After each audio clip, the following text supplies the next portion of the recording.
Today, the FDA has new recommendations for the COVID-19 vaccine.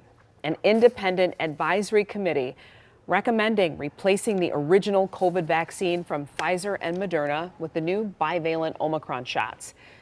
If the FDA accepts the recommendations, the U.S. will likely phase out the vaccines most people got in their initial dose. And even more good news, that bivalent COVID-19 booster, new data shows the Omicron shots can cut the risk of getting sick in half. So for more on this, our chief health editor, Dr. Partha Nandi, joining us. And I think younger adults, you said, Doc, have the greatest protection? Yeah, this is great, right? I mean, I think that younger people always think that this is not for them. According to new CDC results, nearly 30,000 people with COVID test results were analyzed between December 1st and January 13th. Amongst those tests, roughly 47% were positive for the virus. And here's what the researchers found, that folks who had not had a vaccine dose in over a year tested positive more often when compared to those who had gotten the bivalent shot. Now, breaking down the data by age group, as you suggested, adults aged 18 to 49 had the highest protection. The bivalent boosters were 52% effective against symptomatic infection caused by the BA.5 subvariant and 49% effective against Omicron's new XBB variant.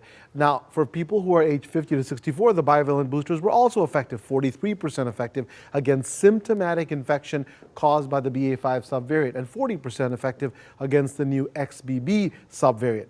Now, what about seniors 65 and older? The bivalent shots provided 37% protection against symptomatic infection caused by the BA.5 subvariant and 43% protection against the new XBB subvariant. Overall, to me, this is really good news, and it's compatible to the flu shot, which typically reduces the risk of influenza by 40 to 60%. So to me, good news here.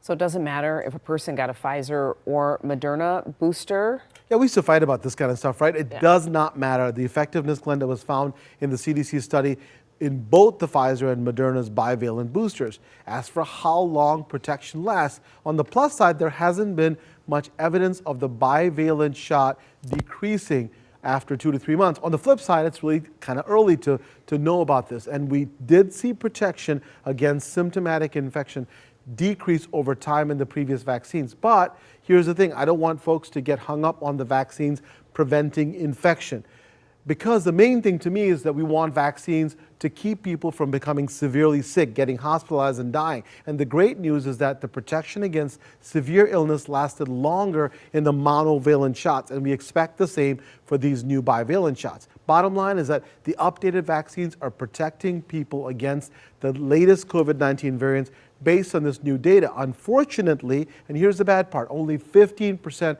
of Americans have gotten them. In my opinion, the bivalent shots are worth getting, and I encourage everyone to really roll up their sleeves and get it if they're eligible. I have, and what this does to me, if they accept this recommendation, it simplifies it.